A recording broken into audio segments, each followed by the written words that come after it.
buhay at gawing kung ano ang kanyang magustuhan. Ito ay isang kwento tungkol sa isang dalagitang nangangarap maging isang tunay na artista. At gagawin niya ang lahat upang ito ay may isakatuparan.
Ha?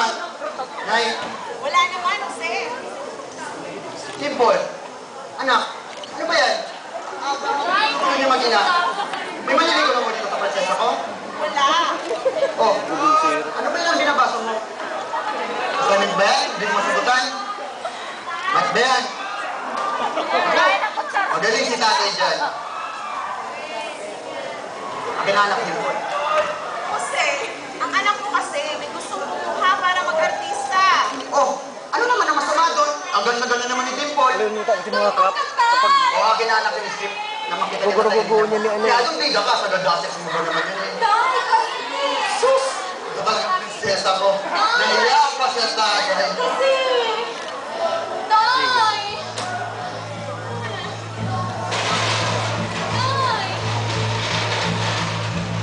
Hubad na katotohanan? Ang yaswa naman ito! Pag-aartista ka, eh wala kang isang linya dito, anong gagawin mo? Maghuhubad? At ano? Hubad ka ng dadaan habang nakahiga? Ito ba ang sinasabang mong pag-aartista? Eh puro kalaswa na naman yan ah! Day! It's an art! Ay! Punyeta! Pag-hubad yan! Jose! Day! Ito ang gusto ko! Matagal ko nang pangarap mag-artista! Alam mo yun, Day! Day! At anong gusto mo? Ipakita sa taong katawan mo? Pero Day! Malaking bayad to! Saka gusto ko to! Tumigil ka! Ayoko! Pagpipesa ng tao ang katawan mo!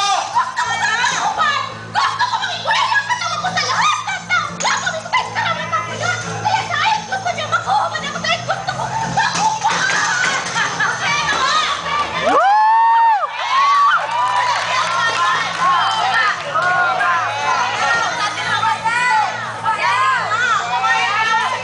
Tangin na naman sa'yo mag-uubad ang anak mo!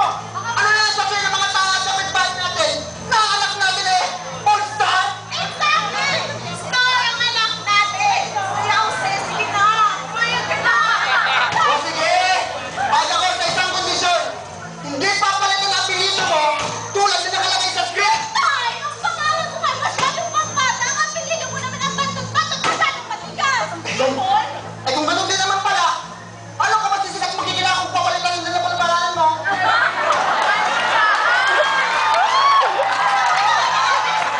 Guys, Ross!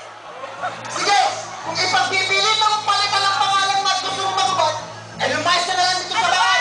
At kalimutan mo ang magulang mo na nagbahala sa galala kaya di mo na pagkabata. Dahil di mo rin yan naman pinag-isipan ang sinasabi namin ng nanay mo. At alam ko, mas pipiliin mo magubad at di mo na yan katapos sa lahat ng tao. Sige na! Nay! Pero nung tatandaan nyo, isang araw sisikat din ako! Makikilala sa buong mundo at hahangaan! Kapag dumating ang araw na yun, magsisisihan nyo kung bakit hindi nyo ko sinuportahan sa lahat ng gusto ng mga pangalan ko! Dimple! Lights off! Talasin mo na kalasuan! Ito pa! Puro kasi kalasuan mo na lang ka nakapagod sa bahay! Nakinig ka kasi! Lagi na naman dapat ako! Ang sabi mo!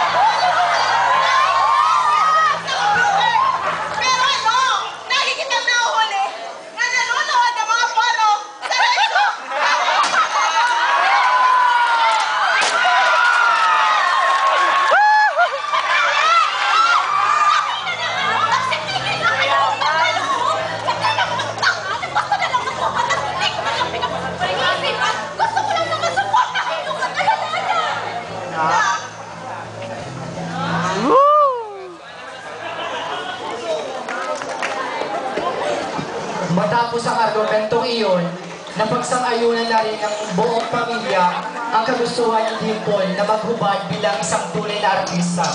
At dahil natanto na rin ng kanyang mga magulang na ito ay isang karapatan at kagustuhan ng kanilang anak.